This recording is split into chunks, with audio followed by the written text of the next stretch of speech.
Azərbaycan Xalq Cəbhəsi Partiyası sədri Əli Kərimlinin isə bayrağın məhkəməsinə gətirdiyi deyilir. Partiyanın rəhbəri, İsrail üzvlər, tərəfdaşlar gəliblər bura. Məhkəmənin ətrafında yüzlərlə cəbhəçilər var, amma heç kimi buraxmırlar məhkəmənin ətrafına. Görünür ki, istəmirlər ki, Əli Kərimli ictimaiyyətin, cəbhəçilərin dəstəyi görsənsin.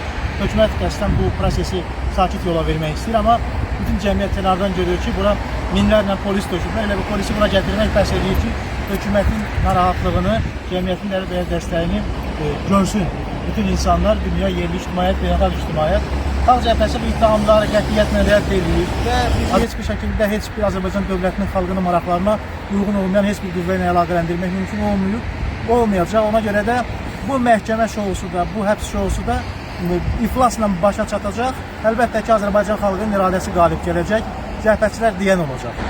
Ərazi elə blokad alınıb ki, sanki dünyanın qəbul elədiyi Azərbaycanda yeganə müxalifət lideri olan Əli Kərimlinin deyil, hansısa terroristin məhkəməsi.